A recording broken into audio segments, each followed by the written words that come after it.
Remember when you were a kid and all you needed were some toys and your imagination to produce a preposterous machine that was just out of this world? Well, sometimes truth is stranger than fiction, kid. That's because real-life mammoth vehicles are necessary in some lines of work, where it really does take a really big machine to get the job done. Let's take, for example, coal mining.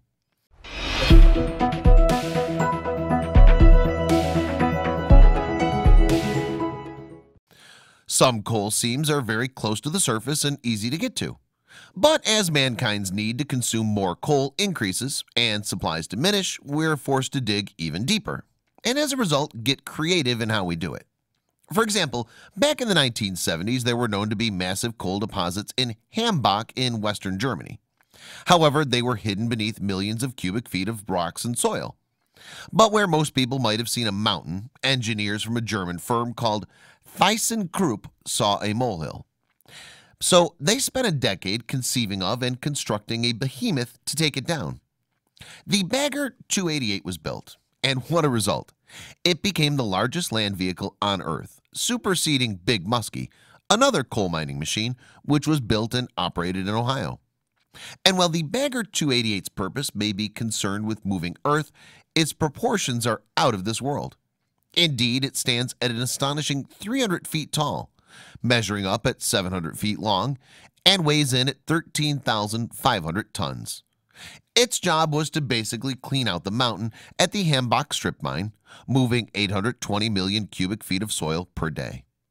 To put into context how big this beast really is, Big Ben, the most iconic landmark in London, England, is 310 feet tall.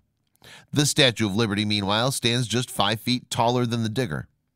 Furthermore, Bagger 288 is as long as 2 football fields, and if you were to somehow prop it up on its side, it would count as a skyscraper in New York City. Plus, it weighs as much as the statue of Christ the Redeemer in Rio de Janeiro. The specs on how to run it, moreover, are just as impressive. It needs more than 16.5 megawatts of electricity to operate, and that's potentially enough to power up to around 14,000 homes. The mean-looking rotating razor you can see in the photos, meanwhile, is the excavating head. On it there are 18 giant buckets, each of which can carry 230 cubic feet of soil. For more than 20 years, Bagger 288 plied its trade at the Hambach mine, but in 2001 its work there was finally complete. Yes, the coal seam had been totally exposed, so it was time for the machine to move. Consequently, the machine was to be transported to the nearby Gargantuan strip mine, just 14 miles away. However, because of Bagger 288's immense weight and size, there were a variety of logistical hurdles to overcome. For one, the River Irf needed to be forded with thick steel pipes. Any roads the Bagger 288 used, moreover, had to be reinforced so that the sheer weight of the vehicle would not destroy them. In the end, this journey cost the equivalent of more than $25 million in today's money. Nevertheless, it was estimated that this would still be cheaper than the cost of disassembling it.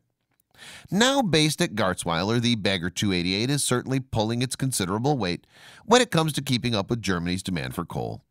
Indeed, the machine helps facilitate the unearthing of enough coal to meet 15% of the country's electricity demands.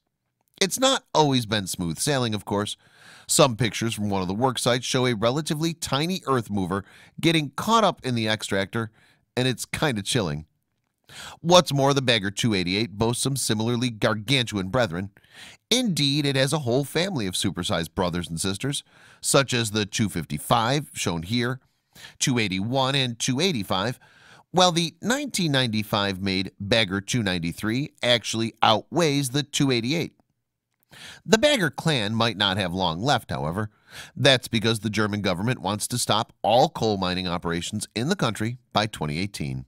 And without a mountain to mine, what good is a 700-foot mining machine? We can think of a couple things, perhaps. What about the world's most epic jungle gym, for example? Or a job as an extra in the next Mad Max movie? Wherever the Bagger 288 goes, though, one thing's for sure, it's going to leave a large hole.